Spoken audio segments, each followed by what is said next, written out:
ವಾಣಿಜ್ಯ ಬಳಕೆಯ LPG cylinder ಬೆಲೆ ಸರಣಿಯಾಗಿ ಏರಿಕೆಯಾಗುತ್ತಿರುವುದು ಹೋಟೆಲ್ ಉದ್ಯಮದ ಮೇಲೆ ತೀವ್ರ ಪರಿಣಾಮ ಬೀರಿದೆ.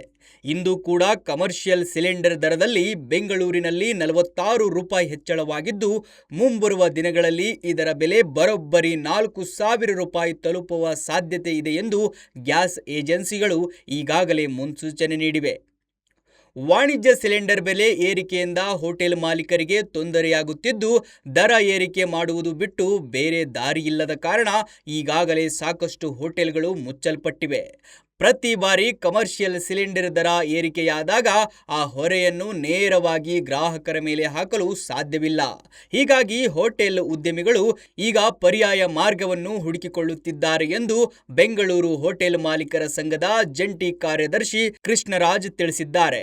ದರ ಏರಿಕೆಯ ಹೊರೆ ತಪ್ಪಿಸಲು ನಾವು ಈಗಾಗಲೇ ಎಲೆಕ್ಟ್ರಿಕ್ ಸ್ಟವ್ಗಳ ಬಳಕೆಯ ಮೊರೆ ಹೋಗಿದ್ದೇವೆ. ಈ ಹಿಂದೆ ನಮಗೆ ನಿತ್ಯ 5 ಸಿಲಿಂಡರ್ಗಳು ಬೇಕಾಗುತ್ತಿದ್ದವು. ಆದರೆ ಎಲೆಕ್ಟ್ರಿಕ್ ಸ್ಟವ್ ಬಳಸುತ್ತಿರುವುದರಿಂದ ಈಗ ಕೇವಲ 1.5 ಸಿಲಿಂಡರ್ ಮಾತ್ರ ಬೇಕಾಗುತ್ತಿದೆ. ಇದರಿಂದ ಗ್ರಾಹಕರ ಮೇಲಿನ ಹೊರೆ ತಪ್ಪಿಸಬಹುದು ಎಂದು ಪರ್ಯಾಯ ಮಾರ್ಗದ ಬಗ್ಗೆ ತಿಳಿಸಿದ್ದಾರೆ.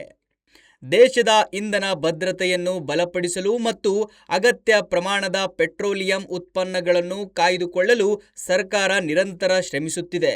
ತೈಲ ಮಾರುಕಟ್ಟೆ ಕಂಪನಿಗಳಿಗೆ ಕನಿಷ್ಠ 30 ದಿನಗಳ ಕಾಲ ದೇಶದಲ್ಲಿ ಎಲ್‌ಪಿಜಿ ದಾಸ್ತಾನು ಕಾಯ್ದುಕೊಳ್ಳುವಂತೆ ಕಟ್ಟುನಿಟ್ಟಿನ ನಿರ್ದೇಶನ ನೀಡಲಾಗಿದೆ ಎಂದು ಇಂಧನ ಸಚಿವಾಲಯದ ಜಂಟಿ ಕಾರ್ಯದರ್ಶಿ ಸುಜಾತಾ ಶರ್ಮಾ ತಿಳಿಸಿದ್ದಾರೆ. ಸಂಪೂರ್ಣ ನ್ಯೂಸ್, ಇದು ನೊಂದವರ ಧ್ವನಿ.